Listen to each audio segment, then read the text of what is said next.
Hello दोस्तों, pointer classes के YouTube channel में आपका एक बार फिर से स्वागत है। दोस्तों मैं हूं आपका दोस्त लकी। दोस्तों हम क्लास 12 की मैथ्स की सीरीज़ शुरू करी थी। वहाँ पर हमने रिलेशन के बारे में पढ़ा था और हमने एक्सरसाइज 1.1 के सारे क्वेश्चन सॉल्व कर दिए थे। एक या दो क्वेश्चन हमने छोड़े थे, वो मैंने आपके लिए छोड़े थे। अगर आपको वो क्वेश्चन नहीं आते हैं तो आप मुझे कमेंट कीजिए, मैं आपको ज़रूर बताऊँगा। दोस्तों मैंने इससे पहले लगातार 3 वीडियोस इंग्लिश के टेंसेस में बनाई थी। आप लोगों ने बहुत अच्छी तरह उनको देखा, बहुत अच्छे व्यूज़ आ रहे हैं दोस्तों। ठीक है, आप लोग पूरी वीडियो देख रहे हो, बहुत अच्छा लग रहा है कि आप लोग वीडियो को ज़्यादा आप लोग मेरा साथ दे रहे हो। तो दोस्तों ये 12th वाली सीरीज़ भी हमें आगे लेके जानी है। इसी तरह अभी 11th वाली भी आएगी, इसी तरह 10th वाली भी आएगी। हर क्लास की मैथ्स हम लेके जाएंगे। तो ये क्लास 12th की मैथ्स का दोस्तों फंक्शन वाला पार्ट है। तो देखिए दोस्तों, आपको यहाँ पर स्क्रीन पर दिख रहा होगा फंक्शन जो है दोस्तों क्या है। एक तो फंक्शन होता है, ठीक है। फंक्शन मैंने आपको बताया था क्लास 11th की में फंक्शन कैसे कैसे पढ़ते हैं। दोस्तों अगर आपको डोमेन, रेंज, कोडोमेन ये सब मालूम है तो उसके बाद का हम पढ़ रहे हैं। वैसे मैं अभी थोड़ी देर में डोमेन, रेंज, कोडोमेन भी आपको समझाऊंगा यहाँ पर। वैसे मैं ऑलरेडी 2 या 3 वीडियो में ये सब कुछ समझा चुका हूँ।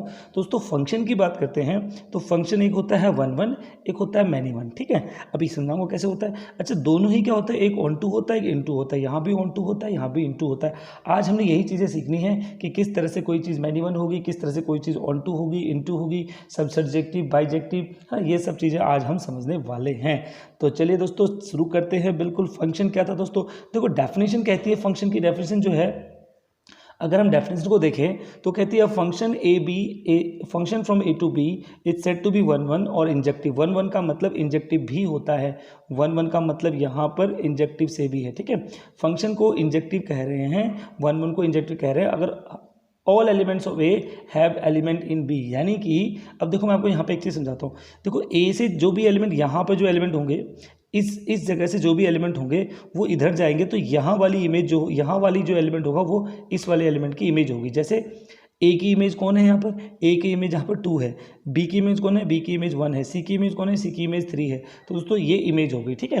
तो अभी हम बात करें 1 फंक्शन की। तो 1 फंक्शन का मतलब होता है 1 to 1। 1 to 1 का मतलब अगर इधर इस साइड से एक है तो इधर भी एक होगा। मतलब ऐसा नहीं होगा कि एक ही जगह से 2 में गया होगा या फिर 2 जगह से 1 में गया होगा, ऐसा नहीं होगा, ठीक है। ऐसा नहीं होगा कि ए से भी 1 में गया होगा और बी से भी 1 में ही गया होगा, ऐसा बिल्कुल भी नहीं होगा, ठीक है दोस्तों। इस तरह के फंक्शन को यहाँ पर हम कहते हैं क्या, फंक्शन, इंजेक्टिव फंक्शन। तो 1 का मतलब है दोस्तों, यहाँ पर देखो, यहाँ पर आपको समझा रखा है ए बी सी डी, ठीक है। तो ए से 2 में गया बिल्कुल अलग है, बी से 1 में गया बिल्कुल अलग है, सी से 3 में गया और डी से 5 में गया। यानी कि यहाँ के हर एलिमेंट, यहाँ के अलग अलग एलिमेंट को छू रहे। इसका मतलब है ये जो फंक्शन है ये 1 है, यानी कि 1 to 1 है, ठीक है दोस्तों। अच्छा दोस्तों, यहाँ पर हम बात करते हैं डोमेन, रेंज और कोडोमेन की, ठीक है दोस्तों। डोमेन क्या होता है, रेंज क्या होता है और कोडोमेन क्या होता है। दोस्तों डोमेन की अगर बात करें तो डोमेन आप जानते हो, जो भी यहाँ के एलिमेंट होते हैं वो सारे डोमेन होते हैं। यानी कि डोमेन क्या क्या हो जाएगा दोस्तों, डोमेन हो जाएगा ए बी सी और डी। क्योंकि मैंने क्या बताया था, कार्टेशियन प्रोडक्ट का जो फर्स्ट एलिमेंट होता है वो डोमेन होता है। यानी कि ए और 2, ए और एक तो ए होगा एक 2 होगा तो डोमेन ए हो गया। बी और 1 बी डोमेन हो गया। सी और 3 सी डोमेन हो गया। डी और 5 तो डी यहाँ पर डोमेन हो गया, ठीक है दोस्तों। तो डोमेन कौन सा हो गया, यानी कि जो सेट ए के एलिमेंट होते हैं जो यहाँ पर इमेज बना रहे होते हैं उनको बोलते हैं हम डोमेन, ठीक है। तो दोस्तों रेंज कौन होगा, रेंज दोस्तों डोमेन के साथ जो होगा वो रेंज होगा। यानी कि यहाँ पर जो इमेज बन रही होगी, यानी कि ए की इमेज 2 है तो ये रेंज होगी, 2 की रेंज हो गई, ठीक है। ओके, तो बी की रेंज कौन हो गया, बी का रेंज 1 हो गया। तो यानी कि रेंज कौन कौन सा हो गया दोस्तों, यहाँ पर कौन कौन है, 1 2 3 और 5। दोस्तों ये हो गया यहाँ पर रेंज, ठीक है। क्योंकि सब में यहाँ से डोमेन वाली साइड से सब में कोई ना कोई मैपिंग हो रखी है। 4 नहीं होगा क्योंकि 4 तो है ही नहीं, ठीक है। ये होगा डोमेन, ये हो गया रेंज, ठीक है। अच्छा, डोमेन कौन होता है, सेट ए के एलिमेंट जो कि इमेज बना रहे हैं। और रेंज कौन होता है, सेट बी के एलिमेंट जो कि सेट ए के एलिमेंट की इमेज हैं, ठीक है। अब दोस्तों यहाँ पर आता है कोडोमेन। तो सेट बी के सारे एलिमेंट कोडोमेन होते हैं, भले वो रेंज में हो या रेंज में ना हो। आप हमेशा ध्यान रखिएगा, सेट बी के सारे एलिमेंट जो हैं वो कोडोमेन होते हैं। तो मैंने आपको बताया डोमेन, रेंज और कोडोमेन। तो दोस्तों यहाँ पर हमारा मेन मकसद था 1-1 सीखने का। तो 1-1 आप बहुत अच्छी तरह समझ चुके हो। 1-1 का मतलब कि ए के लिए हर एलिमेंट यहाँ पर होगा, यानी कि इधर इधर ए वाले सेट का जो भी एलिमेंट यहाँ पर होंगे उनके लिए कोई ना कोई इमेज यहाँ पर पक्की होगी और अलग अलग होगी, एक जैसी इमेज नहीं होगी। ठीक है, जैसे मैंने कहा ए का 2 1-1 है, बी से 1 बिल्कुल 1-1 है, सी से 3 गया 1-1 है। ठीक है, अगर दोस्तों ये 1-1 कब नहीं होता, अगर मैंने यहाँ से सी से 4 में भी किया होता तब ये 1-1 नहीं होता, बस ध्यान रखिए। ठीक है, ओके। तो ये था दोस्तों 1-1 फंक्शन। अब यहीं पे मैनी वन फंक्शन कैसे बनता है, देखो मैं साथ साथ में कोई एग्जांपल दे रहा हूँ मैनी वन के लिए भी। देखो अब यहाँ पे क्या हुआ, 1-1 और मैनी वन, 1-1 में क्या था 1 से 1 में था। अब देखो यहाँ ए से 2 में गया है और बी से तो गया है 1, बी से भी 2 में गया है। देखो यहाँ पर आप गौर से देखिए, जो ए से देखो यहाँ पर क्या गया है, यहाँ से ए से 2 में गया है और बी से भी 2 में गया है। तो इसका मतलब दो यहाँ पर 2 1 में चले गए। तो पिछले वाले में तो ऐसा नहीं था ना, यहाँ बी 4 में होता, कुछ अलग में होता। तो दोस्तों जब ऐसा होता है तो उसको बोलते हैं मैनी वन। आप समझ गए होंगे 1-1 और मैनी वन में क्या अंतर है।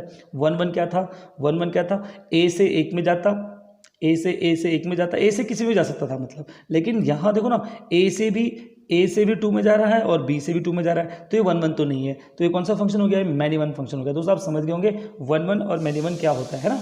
ओके, तो दोस्तों अब 1-1 फंक्शन को समझाने के लिए, 1-1 फंक्शन को डिफाइन करने के लिए हमें क्या करना पड़ता है वो समझते हैं। ठीक है, तो 1-1 फंक्शन को हम कैसे डिफाइन करते हैं दोस्तों। देखो 1-1 फंक्शन कब होता है, एक बात समझिए दो गौर से। देखो यहाँ पर if fx1 equal to fx2, fx1 equal to fx2, then x1 equal to x2, ये आप समझिएगा। अब ये मैं आपको धीरे धीरे समझाऊंगा कि यहाँ पर fx1 कौन है, देखो मैथ्स में ना दोस्तों एक चीज़ बताता हूँ मैं आपको, होता क्या है इस वाले चैप्टर में, डेफिनेशन टीचर क्लास में आता है, डेफिनेशन समझा देता है और चल देता है, बोलता है कि समझ में आ गया। अरे हमें क्या करना उस डेफिनेशन से, जब हमें चीज़ ही समझ में ना आई हो तो हमें तो समझना है। अब आपको fx1 लिखा दे, क्या है भाई fx1, आपको क्या पता है ना। तो fx1 क्या होता है दोस्तों, यहाँ पर ना मान लो मेरे पास ये fx है, ठीक है ये fx है, तो fx1 अगर मैं x की वैल्यू 1 लगाऊंगा, यहाँ पर मैं यहाँ पर x की वैल्यू 1 डालूंगा तो ये हो जाएगा मेरा f1। बात समझ गए आप। अच्छा मैं यहाँ पे f की वैल्यू 2 डालता हूँ यहाँ पर, तो ये हो जाएगा मेरा f2। समझ गए, तो fx1 यानी कि आपको एक fx दिया होगा, ठीक है, उसमें आपको अलग अलग वैल्यू डालनी है। तो यहाँ पर हमें क्या समझना है, fx1 इक्वल टू fx2, जब कभी if fx1 equal to fx2 हुआ तो इसका मतलब होगा कि x1 और x2 बराबर होंगे। तो उस केस में हम कहेंगे कि fx इज़ अ 1-1 फंक्शन। ठीक है, अभी हम प्रूफ करके देखेंगे। तो हमें इसको प्रूफ करना है कि fx1 इक्वल टू fx2 होगा तो x1 और x2 इक्वल होंगे, तो उस वक्त fx को हम 1-1 फंक्शन कह रहे होंगे। देखिए एक बार जनरल आइडिया लगा के देखते हैं। ठीक है, अच्छा एक फंक्शन डिफाइन है R टू R, एक फंक्शन यहाँ पर real number to real number define है और fx की वैल्यू क्या है 2x + 3। अब दोस्तों fx कब आता है, यानी कि मैं यहाँ पर इस 2 की जगह, यानी कि मेरे पास जो 2x + 3 है, इस x की जगह मैं हर बार कुछ ना कुछ वैल्यू डालूंगा, तो हर वैल्यू डालने पर मुझे जो मिलेगा वो मेरा fx हो गया। बस समझ गए ना, x की हर वैल्यू डालने पर जो भी मुझे मिलेगा वो हमारा fx हो गया। अब देखो क्या, अब मान लो मैं यहाँ पर x की जगह 1 डालता हूँ, x की जगह हमने 1 डाला, तो देखो यहाँ 1 डाला, यहाँ 1 लिखा हुआ है। ठीक है, जिसको कलर चेंज कर लेते हैं, एक ही जैसा कलर हो गया ना, इसको चेंज कर लेते हैं, ग्रीन बना लेते हैं। ओके, तो देखो यहाँ पर दोस्तों यहाँ पर 1 है, ठीक है, मैंने x की जगह 1 डाला, तो जब x की जगह मैं 1 डालूंगा तो इधर क्या आ जाएगा 2 1 2 × 1 2 + 3, यानी कि यहाँ 5 आ गया। आप समझ रहे होंगे कि किस तरह से fx बनाते हैं ना। यहाँ मैंने x की जगह 1 डाला, x की जगह 1 डाला तो यहाँ 5 आ गया। उसी तरह x की जगह 2 डालूंगा तो यहाँ 7 आ जाएगा। x की जगह 3 डालूंगा, 3 3 जा 9 + 3, x की जगह अगर मैं डालूंगा 3 तो कितना हो गया दोस्तों, ये 2 3 जा 6, 6 + 3 9। ओके, अब मैंने x की जगह डाला 1/2, x की जगह डाल रहा हूँ मैं 1/2। देखो x की जगह 1/2 डाल रहे हैं, तो जब x की जगह 1/2 डाला तो 1/2 डाल पे क्या होगा 2 × 1/2 + 3, ये कट गया तो 1 + 3 4, यानी कि 4 आ गया। देखिए दोस्तों ये फंक्शन, पहली बात तो ये 1-1 है। कैसे पता, मैंने क्या बताया था आपको, 1 to 1, बिल्कुल एक से एक, कोई दो से कोई मतलब ही नहीं है। यहाँ भी एक, यहाँ भी एक, ठीक है। और यहाँ पर आपको डोमेन कौन है, 1 2 3 1/2 डोमेन है। रेंज क्या है 5 7 9 4, ये रेंज है, और 5 7 9 4 ये हमारा कोडोमेन भी है। ठीक है, गुड। अब यहाँ पर x की डिफरेंट वैल्यू पर डिफरेंट इमेज आ रही है, तो ये फंक्शन तो 1-1 है। ठीक है, मैंने कहा था x की डिफरेंट वैल्यू पर हर बार मैंने डिफरेंट वैल्यू डाली तो डिफरेंट इमेज आ रही है, तो ये फंक्शन तो है 1-1। अब दोस्तों इसको प्रूफ कैसे करेंगे, तो बस ये तो हो गया एक तरीका, हमने बता दिया भाई ये 1-1 है, लेकिन अब इसको प्रूफ कैसे करेंगे। तो प्रूफ करने के लिए दोस्तों फिर वही if f x one equal to f x two then x one equal to x two, ठीक है। तो देखो एफ एक्स वन क्या था, यहाँ पर मैं एक्स वन डाल दूंगा तो 2x1 + 3 हो जाएगा, गुड। फिर यहाँ यहीं पर मैं एक्स टू डाल दूंगा तो 2x2 + 3 हो जाएगा, यानी कि जब मैंने एक्स की जगह एक्स वन डाला तो ये आया, जब मैंने एक्स की जगह एक्स टू डाला तो ये आया। अब वो कह रहा है कि ये दोनों तो इक्वल है भाई, ये दोनों तो क्या है, ये दोनों तो इक्वल है, ये दोनों तो इक्वल हैं। कौन से दोनों, ये दोनों तो इक्वल हैं, तो इन दोनों को इक्वल रख दिया। तो जब दोस्तों इन दोनों को इक्वल रखा, इन दोनों को इक्वल रखा तो क्या आया, इन दोनों को भी इक्वल रख दिया। तो दोस्तों 2 से 2 कट गया, 3 से 3 कट गया, यानी कि क्या आ गया, x1 = x2 आ गया। यानी कि ये प्रूफ हो गया कि ये जो फंक्शन है ये कैसा है, ये 1-1 फंक्शन है। दोस्तों ये था 1-1 फंक्शन, ठीक है। बहुत बेसिक तरीके से मैंने आपको समझाया है। यहाँ पर मैंने आपको वैल्यू डाल के भी दिखाई है, यहाँ पर वैल्यू डाल के भी दिखाई है, और यहाँ पर हमने वैसे नॉर्मल तरीके से प्रूफ किया है जैसे हम प्रूफ करते हैं, ठीक है। ये तो हो गया 1-1 दिखाने का तरीका। अब आते हैं दोस्तों मैनी वन के लिए क्या करते हैं। दोस्तों मैनी वन के लिए क्या करते हैं, 1-1 के लिए क्या कहा था मैंने, 1-1 के लिए यहाँ पर हमेशा ध्यान रखिएगा कि जब ये दोनों इक्वल होंगे, जब fx1 = fx2 होगा तो x1 = x2 होगा ही होगा, हमेशा ध्यान रखिएगा। जब fx1 = fx2 होगा तो x1 = x2 होगा ही होगा, ठीक। लेकिन अब इसका मतलब क्या है, देखो fx1 = fx2 का क्या मतलब है दोस्तों, यहाँ पर अगर मैं वैल्यू को f1 डालूं तो f1 डालने पर मान लो मेरे पास ये जो वैल्यू, देखो fx कौन सी वैल्यू होती है, fx यहाँ की वैल्यू होती है, fx जो होगी वो यहाँ की वैल्यू होगी, ठीक है। और जब यानी कि a = 1 होगा, a मैंने 2 डाला, a = 2 डालने में मान लो मुझे कुछ fx मिलता है, ठीक है। उसके बाद अगर a = मैंने c डाला तब भी मुझे fx वही मिलता है। तो इसका मतलब क्या है कि fx तो बराबर है, इसका मतलब a और c भी बराबर होंगे, क्योंकि x1 = x2 होगा तो ये होगा। ये तो था 1-1 में। लेकिन दोस्तों मैनी वन में क्या होता है, यहाँ पर अगर fx1 इक्वल हो किसके, fx2 के, तो x1 ≠ x2 भी हो सकता है, मतलब होगा, ठीक है। ये ध्यान रखना बस, ये तो सेम होता है लेकिन ये इक्वल नहीं होता है। कहने का मतलब यहाँ देखिए आप, ठीक है दोस्तों, यहाँ देखिए आप, मैंने क्या बताया था आपको, यहाँ पर मैंने आपको बताया था कि fx तो इक्वल होगा दोनों के लिए। लेकिन देखो अब मैं क्या कर रहा हूँ, अगर मैं यहाँ से x को 1 डालता हूँ, ये देखो मैं किसी चीज़ में x को 1 डालता हूँ, यहाँ से 1 डाला तो fx क्या आया, fx 1 ही आया, ठीक है।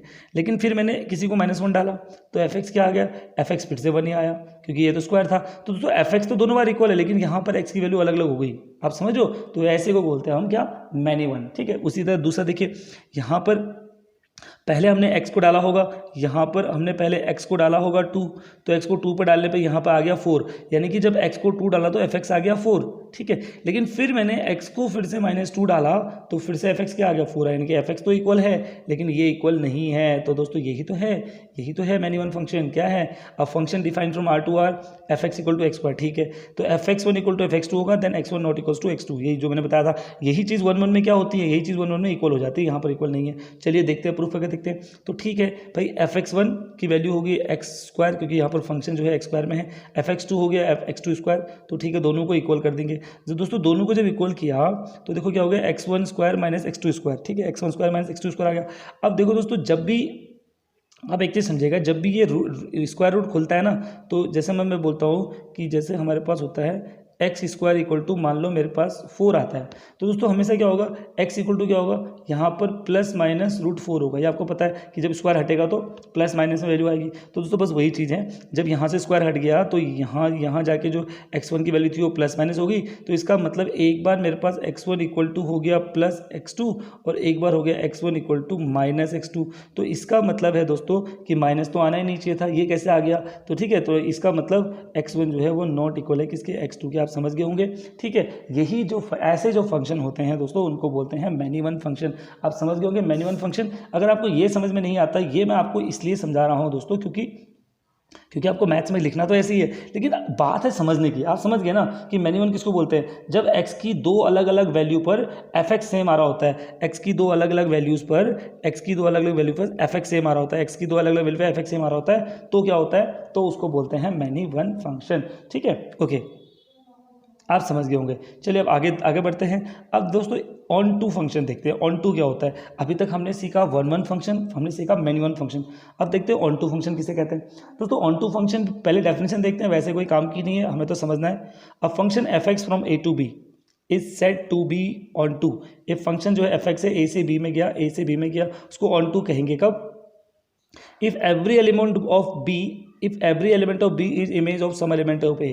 ठीक है, मान लो नहीं आया आपको समझ में, मैं समझा देता हूँ फिर भी कि यहाँ पर बी जो है इधर से किसी न किसी से जुड़ा हुआ होगा, यानी कि हर एलिमेंट ए से जुड़ा हुआ होगा, ये है। चलो नहीं समझे कोई बात नहीं। अच्छा, आपको पता है रेंज क्या होता है? रेंज तो आपको पता है, यहाँ के हर एलिमेंट रेंज होते हैं। ठीक है, यहाँ के हर एलिमेंट रेंज होते हैं। तो जब रेंज इक्वल टू कोडोमेन हो जाता है, यानी कि रेंज इक्वल टू कोडोमेन का क्या मतलब हुआ? रेंज इक्वल टू कोडोमेन का मतलब हुआ, जैसे मैंने भी अब यहाँ पर आपको समझाया था ना, ये देखो दोस्तों, ये वाला एग्जांपल है। यहाँ देखो आप रेंज इक्वल टू कोडोमेन है। कैसे? देखो रेंज 5794 है, ये रेंज है, ये 5794 जो है वो रेंज है, और यही कोडोमेन भी है। मैंने बताया था क्यों, क्योंकि बी के हर एलिमेंट कोडोमेन होते हैं। तो ठीक है, ये इस तरह का फंक्शन जो होगा वो होगा ऑन टू। भी देखते हैं। ओके, तो रेंज इक्वल टू कोडोमेन होगा तो उसको क्या कहेंगे? ऑन टू कहेंगे। बस ये समझिए, बाकी डेफिनेशन आपको समझनी तो यही चीज़ लिखी है, f x from A to B said to be onto function if every element of B का हर एलिमेंट इमेज होगा ए के किसी एलिमेंट का। ठीक है, ओके। तो दोस्तों यहाँ पर समझते हैं क्या रेंज ये जो फंक्शन मैंने बना रखा है, ए से 2 गया, बी से 1 गया, बी ठीक है, सी से 2 गया, जी आप इसको देख लीजिए। ठीक है, उसके आधार पर मैंने यहाँ पर डोमेन तय किया। डोमेन क्या होता है? फर्स्ट वाले एलिमेंट सारे डोमेन होते हैं, जो भी इमेज बना रहे हैं। तो ये डोमेन हो गया ABCD। ठीक है, ये हो गया हमारा डोमेन। ओके, डोमेन हमारा ये हो गया। रेंज क्या हो गया? उस साइड में कौन है? 1 2 3 4 5। 4 तो नहीं है, 4 में देखो किससे मैपिंग नहीं हो रही ना, 4 में जो है किसी से भी मैपिंग नहीं हो रही। तो 1 2 3 5 जो है वो हो गया मेरा रेंज। अच्छा, यहाँ पर कोडोमेन क्या है दोस्तों? बी का हर एलिमेंट कोडोमेन होगा। तो कोडोमेन क्या हो गया? 1 2 3 4 5। तो क्या आपको दिख रहा है क्या रेंज और कोडोमेन दोस्तों यहाँ पर बराबर है? आपको ऐसा दिख रहा है क्या रेंज और कोडोमेन बराबर है? नहीं दिख रहा है ना, क्योंकि इसमें 4 है और इसमें 4 नहीं है। तो यहाँ पर range not equal to codomain हो गया। लेकिन हमारा ऑन टू करने के लिए, ऑन टू फंक्शन करने के लिए क्या होना चाहिए था? रेंज इक्वल टू कोडोमेन होना चाहिए था। रेंज इक्वल टू कोडोमेन होना चाहिए था, लेकिन यहाँ तो रेंज इक्वल टू कोडोमेन नहीं हुआ। तो जब रेंज इक्वल टू कोडोमेन नहीं होगा तो उस वक्त जो फंक्शन होगा दोस्तों उसको कहेंगे हम इनटू फंक्शन। बस ऑन टू और इनटू में समझ में आ गया आपको? ऑन टू क्या था, मैंने दोनों के समझा, एक साथ समझा दिया। ऑन टू क्या होता है? जब रेंज इक्वल टू कोडोमेन होता है। ठीक है, और इनटू क्या होता है? जब range not equal to codomain होता है। अब कोडोमेन, डोमेन, रेंज तो आपको पता है, नहीं पता तो पुरानी वीडियो देखिए मेरी, आपको सब समझ में आ जाएगा। इनफैक्ट मैंने आज भी तो समझाए हैं कि डोमेन किसे कहते हैं, रेंज किसे कहते हैं, कोडोमेन किसे कहते हैं। अच्छा, यहाँ पर एक और चीज़ है, रेंज जो है सबसेट है कोडोमेन का। रेंज जो है वो कोडोमेन का सबसेट है। इसका मतलब है कि कोडोमेन के अंदर ही कहीं ना कहीं रेंज है। देखो है ना, बिल्कुल देखो, कोडोमेन क्या है? 1 2 3 4 5 कोडोमेन है, तो इसका सबसेट देखो 1 2 3 5 सबसेट है कि नहीं? हमने आपको सबसेट बनाना सिखाया था क्लास 11th में, सबसेट कैसे बनते हैं। तो दोस्तों इस तरह के जो फंक्शन होते हैं वो होते हैं ऑन टू। तो आपने क्या सीखा? ऑन टू भी सीख लिया और साथ में आपने इनटू फंक्शन भी सीख लिया। चलिए अगला देखते हैं। ये तो ऑन टू हाँ, ऑन टू फंक्शन कैसे डिनोट करते हैं? देखिए, फंक्शन ए से बी में कोई फंक्शन होगा, ए एक एलिमेंट है, बी एक एलिमेंट, बी एक सेट है, ए से बी में कोई फंक्शन होगा। ठीक है, फॉर देखो क्या है, for all values of y, यानी कि इतना all values of y there exist. देखो यहाँ पर समझिए कि यहाँ पर हमारे पास दो सेट हैं, इस बी के एलिमेंट को हम वाई कहते हैं और इधर के एलिमेंट को हम एक्स कहते हैं। ठीक है, यानी कि for all elements of Y belongs to B, यानी कि यहाँ पर बहुत सारे एलिमेंट हैं जिनको हम वाई बोल रहे हैं। तो वाई जो भी बी के एलिमेंट है वो वाई है और ए के जो एलिमेंट है वो एक्स है। यानी कि वो कह रहा है for all values of Y belongs to B, यानी कि जितने भी वाई बिलोंग्स टू बी में जो एलिमेंट हैं उनके लिए यहाँ पर वाई है और यहाँ पर एक्स है। तो यहाँ पर वाई बहुत सारे हैं, जितने भी एलिमेंट है 1 2 3 4 ये सब वाई है, और यहाँ पर ए बी सी डी है। तो हर वाई के लिए एक एक्स होगा। बस ये समझिए, यहाँ पर हर वाई के लिए एक एक्स होगा। यहाँ के सारे एलिमेंट को वाई बोलते हैं, यहाँ के सारे एलिमेंट को एक्स बोल दिया। तो कहने का मतलब है, देखो यहाँ पर साफ मैंने लिख के दिया है। देखो, for every element of Y belongs to B, for every element of Y belongs to B there exist, क्या होगा? There exist x belongs to A. यहाँ पर क्या होगा? एक एक्स बिलोंग्स टू ए होगा। There exist x belongs to A. हर element y belongs to B के लिए एक x belongs to A element होगा। ठीक है, जिसको हम कहते हैं f x equal to y कहते हैं। आप समझ गए होंगे, बहुत अच्छी तरह से आपको समझ में आ गया होगा कि क्या है ये। अच्छा, f x equal to y क्यों कहा बताओ? F x equal to y क्यों कहा? देखो, एफ एक्स क्या होता है? एफ एक्स दोस्तों ये होता है, जैसे मान लो मेरे पास है f x equal to 2x plus 3, समझिएगा। ठीक है, 2x प्लस 3। अब मैं दोस्तों x की जगह वैल्यू डालता हूँ 1, x की जगह 1 डालता हूँ, तो इसका मतलब ये क्या हो गया? ये हो गया 2 प्लस 3 यानी कि 5। यानी कि एफ एक्स क्या होता है? जब मैं इसमें x की वैल्यू डालता हूँ ये एफ एक्स बन जाता है। तो एफ एक्स कितना आया? एफ एक्स आया 5, एफ एक्स आ गया 5, क्योंकि वहाँ 1 डाला मैंने, तो यहाँ 1 डाला तो ये 5 आ गया। तो अब ये y के बराबर होना चाहिए। y कहाँ मिलेगा? y हमें b में मिलेगा, है ना? F x equal to y होना चाहिए। आप समझ गए ना? यानी कि एफ के एक्स में एक्स की वैल्यू डालने पर यहाँ वाली वैल्यू आनी चाहिए। तो बिल्कुल 5 आ गया था, हमने कहा था 5 आया था, तो 5 कहीं ना कहीं यहाँ रहा होगा। तो इस तरह का जो भी हम लिखते हैं दोस्तों उसको बोलते हैं हम ऑन टू फंक्शन। आप समझ गए कि यानी कि कुल मिला के बोलते हैं कि for all values of Y belongs to B में कोई वाई बिलोंग कर रहा होगा और हर वाई के लिए ए से एक एक्स होगा, यानी कि f x equal to y हो गया। ये हो गया ऑन टू फंक्शन। उसी तरह दोस्तों इंटू फंक्शन क्या होता है? इंटू फंक्शन वही रेंज जो होता है वो सबसेट होता है कोडोमेन का। यहाँ पर जो है रेंज इक्वल टू कोडोमेन था, यहाँ रेंज होता है कोडोमेन का सबसेट। तो यहाँ पर क्या होगा दोस्तों, यहाँ y तो b को बिलोंग कर रहा होगा और x भी a को बिलोंग कर रहा होगा, यानी कि y अगर b को बिलोंग कर रहा है, x अगर a को बिलोंग कर रहा है, तो यहाँ पर क्या होगा दोस्तों, f x not equals to y होगा। ये ध्यान रखिएगा। जैसे हमने कहा था कि एफ एक्स में अभी यहाँ पर एफ एक्स इक्वल टू हमने कहा था 3x + 2, मैंने आपको समझाया था 3x + 2। यहाँ पर x की वैल्यू 1 रखने पे मुझे 5 मिल जा रहा था। क्यों 5 मिल रहा था? तो इनका मतलब एफ एक्स इक्वल टू 5 था और यही 5 b के एलिमेंट भी था। लेकिन अब क्या होगा, यहाँ पर 1 रखने पर मुझे जो भी मिल रहा होगा 5 मिल रहा होगा वो b के एलिमेंट में नहीं होगा। तो जब इसका मतलब f x not equal to y है, तो जब f x not equal to y है तो उसको कहते हैं दोस्तों इनटू फंक्शन। तो ऑन टू इंटू आप समझ गए, आप इस तरह से भी समझ गए कि इसको कैसे बनाते हैं। ओके, अब मैं आपको थोड़ा बता रहा हूँ कि 1 1 ऑन टू, अब 1 1 ऑन टू पाते हैं। अभी ऑन टू पढ़ा, अब 1 1 ऑन टू। अब 1 1 ऑन टू क्या है दोस्तों, यहाँ पर दो चीज़ें होंगी, यहाँ पर 1 1 भी होगा और ऑन टू भी होगा, तो इसको बोलते हैं बाइजेक्टिव फंक्शन। यहाँ पर क्या है, 1 1 भी होगा और ऑन टू भी होगा, तो ऐसे फंक्शन को हम यहाँ पर क्या बोलते हैं, बाइजेक्टिव फंक्शन कहते हैं। ठीक है, अब बाइजेक्टिव क्या है ये समझते हैं। बाइजेक्टिव 1 1 भी है, ऑन टू भी। तो पहले देखते हैं क्या 1 1 है कि नहीं, देखते 1 1 1 से b गया 1 है, 2 से a गया 3, सब अलग अलग है, तो 1 1 है। अब ऑन टू क्या था, ऑन टू मैंने क्या कहा था, रेंज इक्वल टू कोडोमेन। तो देखो range a b c range है और यही क्या है, कोडोमेन है। बिल्कुल दोस्तों 1 1 ऑन टू फंक्शन। तो इस तरह के फंक्शन को हम कहते हैं 1 1 ऑन टू फंक्शन, यानी कि 1 1 तो होना चाहिए और ऑन टू भी होना चाहिए। ऑन टू होने की क्या कंडीशन है, ऑन टू होने की कंडीशन है दोस्तों रेंज इक्वल टू कोडोमेन। तो रेंज ये है और यही कोडोमेन भी है। वेरी गुड, ये समझ में आ गया, गुड। उसी तरह दोस्तों 1 1 इंटू में जाते हैं। अब 1 1 इंटू में क्या था, 1 1 तो होने चाहिए, तो पहले देखते हैं 1 1 है कि नहीं। a से 4 में गया 1 1, b से 2 में गया, सारे एलिमेंट सबको जा रहे हैं। ठीक है, अब दोस्तों यहाँ पर क्या है, यहाँ रेंज इक्वल टू कोडोमेन नहीं है। देखो रेंज क्या है, रेंज तो सिर्फ 1 2 और 4 है, लेकिन कोडोमेन क्या है 1 2 3 4 5, 5 हो गई ना कोडोमेन, और रेंज सी है 1 2 4। तो 1 2 3 4 5 और 1 2 4 ये हो गया रेंज, ये हो गया कोडोमेन। तो कुल मिला के दोस्तों हमें ये समझ में यहाँ से आ गया कि यहाँ पर range not equal to codomain. तो इसका मतलब ये कैसा होगा, 1 1 तो है लेकिन इनटू फंक्शन होगा। ठीक है, अब देखते हैं दोस्तों many one onto function. ये इंपॉर्टेंट समझना, मेनी वन ऑन टू। अच्छा, मेनी वन ऑन टू में मैंने क्या बताया था, मेनी वन मतलब कि यहाँ पर एक से ए से ए में जा रहा है और सी से 1 में जा रहा है, तो ये मेनी वन हो गया, है ना। ओके, अब ऑन टू क्या था, ऑन टू यहाँ पर रेंज इक्वल टू कोडोमेन होने चाहिए। देखो 1 2 है तो 1 2 ही रेंज है, 1 2 ही कोडोमेन है, तो ये हो गया मेनी वन भी हो गया। मेनी वन तो आपको दिख ही रहा है, ए से 1 में जा रहा है, ए से सी में जा रहा है, और ये रेंज इक्वल टू कोडोमेन भी हो गया, इसलिए वो मेनी वन ऑन टू हो गया। अब देखते हैं मेनी वन इंटू फंक्शन। तो मेनी वन इंटू में क्या होगा दोस्तों, ये भी देख लेते हैं। देखो पहले देखते हैं मेनी वन है क्या, हाँ है। देखो ए से 1 में जा रहा है और बी से भी 1 में जा रहा है, तो मेनी वन तो है। अच्छा, इनटू मैंने क्या बोला था कि यहाँ पर रेंज इक्वल टू कोडोमेन नहीं होगा, रेंज इक्वल टू कोडोमेन नहीं होगा। तो रेंज क्या है दोस्तों, रेंज है 1 2 3, लेकिन कोडोमेन क्या है 1 2 3 4 5, अरे 1 2 3 4 5। तो आपको समझ में आ गया, 1 2 3 4 5 और यहाँ पर 1 2 3 है, तो 1 2 3 जो है वो रेंज है, 1 2 3 5 कोडोमेन हो गया। तो ये भी हो गया मैनी वन ऑन टू। तो दोस्तों आपने अभी भी समझा 1 1 onto, many one onto. ठीक है, इस तरह से आपने समझना है। अब आप इसी तरह एग्जाम्पल दीजिए, अपने आप को नहीं आता है तो आप मुझसे मैसेज कर लो, मैं आपको बता दूंगा। ठीक है दोस्तों, अब देखते हैं हम कुछ क्वेश्चन करते हैं इसी के आधार पर। हम एक क्वेश्चन को करते हैं दोस्तों। देखो 1 1 दिखाने के हमारे पास 3 तरीके होते हैं। हमारे पास अलजेब्रिक तरीका भी होता है, हमारे पास कैलकुलस तरीका भी होता है, हमारे पास ग्राफिकल तरीका भी होता है। तो दोस्तों यहाँ पर हम एक अलजेब्रिक तरीके से 1 1 और ऑन टू को प्रूफ करते हैं। देखिए कैसे दोस्तों, यहाँ पर हमारे पास एक क्वेश्चन है, चेक द इंजेक्टिव। इंजेक्टिव क्या होता है, 1 1 होता है, एंड सब्जेक्टिव क्या होता है, ऑन टू होता है। मैंने अभी बताया था आपको इंजेक्टिव और सब्जेक्टिव। ठीक है, तो यहाँ पर आपको बताना है इंजेक्टिव और सब्जेक्टिव फंक्शन बताना है। दोस्तों ये ध्यान रखिएगा, आपको ये पक्का याद रखना है इंजेक्टिव और सब्जेक्टिव, क्योंकि एग्जाम में ये आ जाता है, 1 1 ऑन टू नहीं आता है। ठीक है, तो आपको समझना है। तो मुझे पहले प्रूफ करना है कि ये 1 1 भी है और प्रूफ करना है कि ये ऑन टू भी है। तो देखिए कैसे प्रूफ करेंगे, जरा पेन के कलर को चेंज कर लेते हैं। ओके, अब देखते हैं दोस्तों। ये देखो मुझे एक फंक्शन दिया हुआ है,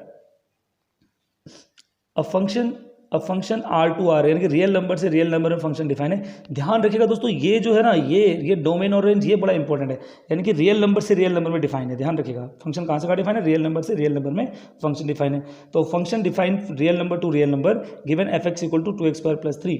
अच्छा, अब प्रूफ करना है 1 1 है कि नहीं, तो पहले 1 1 देखते हैं। ठीक है, तो 1 1 के लिए क्या करते हैं, f(x1) = f(x2) करते हैं, मैंने आपको बताया था, और x1 x2 क्या होना चाहिए, सेम होना चाहिए। अगर ऐसा हो गया तो ये क्या होगा, 1 1 फंक्शन होगा। मैंने आपको पहले ही बताया था कि ठीक है, तो कोई नहीं, रख देते हैं यहाँ पर, पहले x1 रखा, यहाँ पे x1 रखा तो ये आ गया, और x2 रखा तो ये आ गया। अब दोनों को इक्वल कर देंगे, तो दोस्तों दोनों को क्या कर दिया, इक्वल कर दिया। ठीक है, दोनों को जब इक्वल करा तो दोस्तों दोनों को इक्वल करने पे क्या मिला, ये मिला 2x1 2 2 कट गया, यानी कि फिर से मुझे x1 - x2 का स्क्वायर इक्वल टू 0। अब यहाँ पर देखो a² - b² मिल गया, तो a + b a - b हो गया। तो यानी कि एक बार तो x इक्वल टू x2 हो गया, लेकिन एक बार x1 इक्वल्स टू -x2 हो रहा है। देखो यहाँ पर इस वाले पे इस वाले पे देखो, इस वाले पे -x2 होगा, उधर जाएगा तो इसका मतलब x1 इक्वल्स टू x2 हो गया और x1 इक्वल टू -x2 हो गया। इसका मतलब दोनों के दोनों रियल नंबर को तो बिलोंग कर रहे हैं, रियल नंबर को तो बिलोंग कर रहे हैं। लेकिन दोस्तों ये 1 1 नहीं है। क्यों नहीं है 1 1? क्योंकि मैंने क्या बताया था, जब भी यहाँ पर ऐसी कंडीशन आ जाएगी, सिर्फ अगर x1 इक्वल टू x2 आ रहा होता तब तो ये 1 1 होता। ठीक है, लेकिन यहाँ पर x1 इक्वल टू x2 नहीं आ रहा, x1 इक्वल टू -x2 आ रहा, इसका मतलब ये 1 1 नहीं है। तो f इज़ नॉट 1 1। ठीक है, अब इसी क्वेश्चन को अगर दोस्तों यही चीज़ अगर हमारे पास ऐसी होती, if the question is function natural number से नेचुरल नंबर है, given that f x equal to है, वही चीज़ वही क्वेश्चन है, सेम टू सेम क्वेश्चन है दोस्तों पहले वाला। बट यहाँ पर क्या आ गया, अब इस जगह को देखिएगा, यहाँ real number to real number है, और यहीं पे क्या कर दिया हमने, इसी क्वेश्चन को हमने कर दिया natural number two natural number कर दिया। ठीक है, तो दोस्तों सॉल्व तो बिल्कुल वैसे ही होता। तो x1 इक्वल टू x2 होता नेचुरल नंबर, लेकिन x1 इक्वल्स टू -x2 ये तो नेचुरल नंबर को बिलोंग नहीं करता, क्योंकि नेचुरल नंबर में तो नेगेटिव आता ही नहीं है। तो इसका मतलब आंसर में ये तो इस बार नहीं आएगा। अच्छा, अब तुम बोलोगे ये कहाँ से आया, दोस्तों ये तो पूरा वैसे ही सॉल्व होगा ना जैसे ये सॉल्व हुआ। हम यहाँ से बात कर रहे हैं, आगे यहाँ से यहाँ तक तो सेम सॉल्व होगा, क्योंकि वैसे ही रखेंगे x1 x2 रखेंगे 1 1 दिखाने के लिए, लास्ट में यहाँ बात कर रहे हैं। ठीक है, इसलिए डायरेक्ट कर दिया मैंने वहाँ पर। ठीक है, ये डायरेक्ट आ गया। तो यहाँ पर क्या होगा, x1 इक्वल टू x2 होगा, लेकिन x1 ये नहीं होगा। क्यों नहीं होगा, क्योंकि नेचुरल नंबर तो 1 से शुरू होते हैं, लेकिन ये तो -2 है, तो ये -x2 है, ये तो नेचुरल नंबर को बिलोंग नहीं करेगा। तो इसका मतलब यहाँ पर जो होगा आंसर सिर्फ ये वाला होगा, तो इसके हिसाब से ये क्या है, ये 1 1 है कि नहीं, हुआ है ना कमाल। दोस्तों देखो सेम क्वेश्चन था, सब कुछ सेम था, तो लेकिन यहाँ पर क्या हो गया, result x1 equal to x2, so f is 1 1। तो दोस्तों देखो क्वेश्चन बिल्कुल सेम था, लेकिन यहाँ पर डोमेन और रेंज जो था वो natural number two natural number था, और यहाँ पर इस वाले में जो डोमेन रेंज था वो था दोस्तों कहाँ, real number to real number. जब रियल नंबर से रियल नंबर पर डिफाइन किया था तो 1 1 नहीं है, जब नेचुरल नंबर से नेचुरल नंबर डिफाइन किया तो 1 1 है। ठीक है, ओके, अब देखते हैं ऑन टू के लिए, ऑन टू है कि नहीं है। तो देखो फिर से वही करेंगे। ऑन टू में क्या होता है दोस्तों, रेंज इक्वल टू कोडोमेन होता है, ये ध्यान से समझेगा, क्या होता है, रेंज इक्वल टू कोडोमेन होता है। ठीक है, ये हम ऑन टू कर रहे हैं। ओके, तो रेंज इक्वल टू कोडोमेन होता है, आप समझेगा। तो देखो यहाँ पर क्या था, f x equal to y होता है, आपको पता है f x equal to y मैंने बताया था। ठीक है, तो f x equal to y एक फंक्शन है, R2 डिफाइन कर रहे हैं। ठीक है, कहाँ से, वाई इक्वल टू, देखो एफ एक्स ये हो गया, वाई हो गया, तो एफ एक्स की वैल्यू तो ये थी, इसको मैंने वाई ले लिया, तो y equal to f x हो गया। तो ठीक है, यहाँ से क्या होगा, 2x² इक्वल टू वाई -3, यहाँ से x² की वैल्यू, x की वैल्यू आ गई है सॉल्व करके। ठीक है, तो x की वैल्यू आ गई y -3/2। अब यहाँ समझने वाली बात क्या है, देखो y जो है रियल नंबर है, y क्या है यहाँ पर, real, y is real number. कैसे पता मुझे, क्योंकि x से y में रिलेशन था, और पहले के एलिमेंट सारे x थे, दूसरे के एलिमेंट सारे y थे, तो रिलेशन क्या था, रियल टू रियल था। ठीक है, तो y जो है यहाँ पर क्या है, रियल है। ठीक है, y जो है यहाँ पर रियल है। ठीक है, ये समझेगा। अब मैं यहाँ पर कोई भी रियल नंबर पुट करता हूँ, y को कोई भी रियल नंबर पुट करता हूँ, मान लो हमने y को 1 पुट कर दिया, तो मेरे पास x भी रियल आना चाहिए। अगर x रियल आ गया तो इसका मतलब ठीक है, f x equal to y है। अगर एक्स रियल नहीं आया तो गड़बड़ हो गया ना। तो वाई को यहाँ पर 1 पुट करते हैं, तो जब वाई को मैंने 1 पुट किया तो 1 - 2/2 आया, 2 से 2 कट गया, तो दोस्तों एक्स की वैल्यू क्या आई, एक्स ही आई -1। और ये तो आपको पता है रियल नंबर है ही नहीं, ये तो रियल नंबर नहीं है, ये तो हमारे पास कॉम्प्लेक्स नंबर आ गया। कॉम्प्लेक्स नंबर होता है, आइटा होता है, √1 का स्क्वायर, आइटा की वैल्यू आ गई। ठीक है, ये रियल नंबर तो है नहीं, इमेजिनरी नंबर आ गया। तो दोस्तों इसका मतलब क्या हुआ, इसका मतलब हुआ that means 1 is not the image of any number, यानी कि 1, यानी कि जो अगर मैं इधर मेरा 1 होगा, इधर मेरा कुछ होगा, तो यहाँ पर बहुत सारे नंबर होंगे ना, 1 2 सारे रियल नंबर हैं, तो रियल नंबर तो कुछ भी होते हैं, -1 -2, तो दोस्तों 1 तो नहीं आ रहा है। तो एक भी नहीं आया, यानी कि इसका मतलब रेंज इक्वल टू कोडोमेन तो नहीं है। क्यों? क्योंकि एक तो 1 तो नहीं हो सकता ना, क्योंकि 1 डालने पे यहाँ पर वैल्यू रियल नहीं आ रही है, यहाँ पर वैल्यू कुछ और आ जा रही है। आप समझ रहे हो बात? क्योंकि यहाँ 1 डाला तो यहाँ वैल्यू अलग आ गई, अगर यहाँ पर वैल्यू रियल आती तब तो बात भी थी। तो इसका मतलब यहाँ इधर वाले में बी वाले सेट में 1 तो नहीं हो सकता, ठीक है। तो 1 नहीं हो सकता, इसका मतलब रेंज इक्वल टू कोडोमेन तो नहीं है। तो जब रेंज इक्वल टू कोडोमेन नहीं है, इसका मतलब क्या है, ये 1 नॉट ऑन टू, ये ऑन टू फंक्शन नहीं है। आप समझ गए होंगे, ठीक है। क्योंकि y बिलोंग कर रहा है r को, लेकिन x बिलोंग नहीं कर रहा r को, ठीक है। y तो बिलोंग कर रहा था r को, यहाँ 1 लगाया, रियल नंबर है, तो 1 डालने पे x कुछ और आ जा रहा है ना। आप समझ गए होंगे। तो ये तो ऑन टू नहीं हुआ। लेकिन यही चीज़ अगर हम अब इसके साथ करें, किसके साथ करें, वही क्वेश्चन जो भी मैंने आपको बताया था, function define natural number two natural number 2x + 3 के साथ करें, ठीक है। तो हमने कर दिया y = fx, y की वैल्यू आ गई x = y, वही सेम आएगी, बिल्कुल वही वैल्यू होगी। अब देखो यहाँ पर फिर से, अब यहाँ नेचुरल नंबर है, तो यहाँ पर मैं फिर से y को 1 लेता हूँ, ठीक है। फिर से y को 1 लिया, तो यहाँ पर फिर से y को 1 लिया, तो x = आ गया -1 फिर से।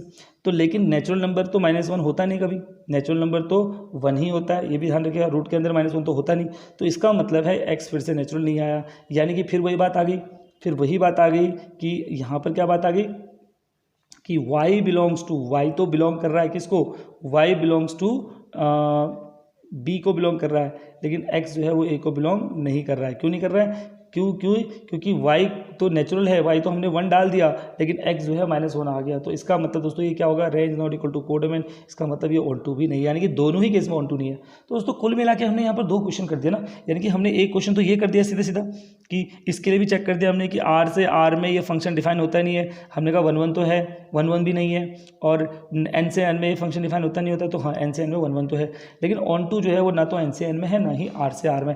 दोस्तों ये बहुत ही सिंपल और बेसिक क्वेश्चन था, जिससे आपको पता चलेगा कि हम किस तरह के क्वेश्चंस करने वाले हैं।